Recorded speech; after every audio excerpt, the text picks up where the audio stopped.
Well, I'm spending my birthday in quarantine, and what better way to celebrate my birthday the best way I know how to than to do a Q&A for all my YouTube followers. So, let's get into it. First question comes from Discord. A lot of these questions actually come from Discord, so if you want to be involved in Q&A number 2, which will be at 300 subs, then join my Discord in the link in the description. So the first question is, why did I start YouTube? Now this is actually an interesting question because there's 2 reasons that I started YouTube. Now, I started YouTube in 2017. I created my YouTube channel, and I used it to try to beat my cousin who also had a different channel at the time. He has a different channel now. His channel is Griff the Savage Gaming. I will link him down below because I want him to be on the same level as me and all my other friends. So that would be sick. So go sub to him, but I wanted to beat his other channel. He had about 40 subs at the time, and I beat him within probably, I think, 6 months. I'm not sure. But after I beat him, there was no reason to keep going. So I quit because there's no reason to. But eventually, I go to church, and if you're offended by that, I don't really care. But I do go to church, and I went to this one church for about 14 years. And being an introverted homeschooler, those were the only friends that I had. And we eventually left that church and started going to a different church. So, in return, I lost all my friends, and I was pretty much alone.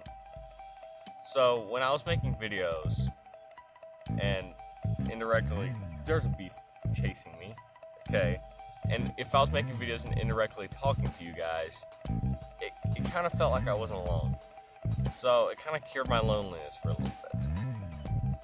So, yeah, that's why I made YouTube in general. And why I still do YouTube is because I enjoy making videos. Next question also comes from Discord. It says, how, in what environment did I grow up? I grew up in a Christian conservative home. I didn't really take being a Christian serious until I was around 10 years old. And if you're a Christian, I'd say you know what I mean by I didn't take it serious until I was 10. And I didn't really get into politics until Trump got in. And sure, I knew my family was conservative, but they didn't really talk about politics. My grandfather, he loved politics. He listened to political radio all the time, but I kind of blocked him out. But I started paying attention to politics when Trump got in office, and now I am a very strong conservative. And I basically am a conservative because I love debating. And conservative has so many, so much facts to back it up. I can just argue with people, and it's really fun. And that's mostly why I'm a conservative. But I would be a conservative even if I didn't like to debate people. Number 3 is a doozy. Basically summed up my love life is how the person summed it up. Which she means my crushes, my relationships, and people that's had a crush on me. Now, I have not had a lot of crushes in my life compared to a lot of people. I can literally count. I think I've had like 3 crushes in my life. 3 or 4. And I'm not going to talk about the past ones because those are kind of lame. Like, nothing interesting happens. I just kind of lost the crush eventually. All of them except for one was at my church. Because like I said, I'm an introverted homeschooler. All my friends were at my church. The other one was at my co-op, which actually I had to act like an extrovert to actually talk to her. So that was very interesting. But eventually, she's kind of a very weird human being. But the crush that I have now also goes to my old church, and she is the best friend that I've ever had in my life. And yeah, she's the best human being I've ever met in my life, and I wouldn't trade having a crush on her for anything. People that have had a crush on me, I didn't find out a lot of people had a crush on me until it was way too late. I think my current crush either used to have a crush on me or does, I'm not sure. But there's one girl I used to go to church with, and I found out after she moved to Florida that she had a crush on me. I didn't really have a crush on her ever.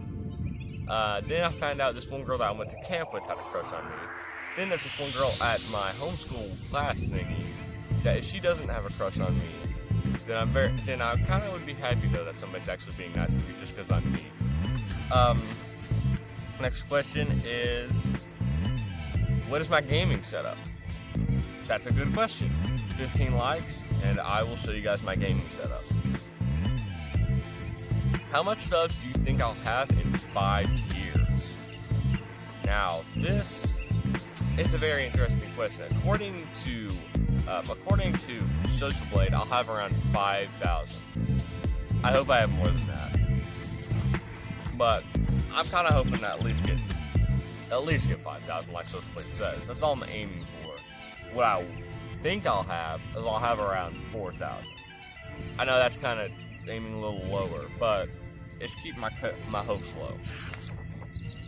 Next question is, who is better at video games, my sister or my mom? Now, this is also an interesting question, because it depends on the video game.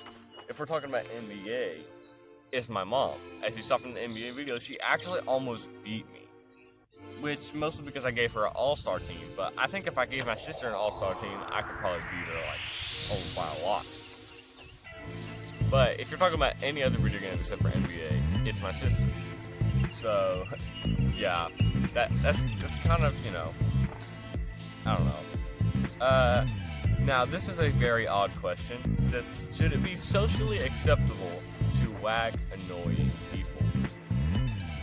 And I would say no, it shouldn't be socially acceptable to whack anybody. Is mayo an instrument? Yes, mayo's an instrument. Well, that's the end of the Q&A. I hope you guys enjoyed. If you did enjoy, please do leave a like. And if you want me to do another Q&A, then leave some questions down below, because that would be awesome. And I'll see you guys in the next one. Goodbye.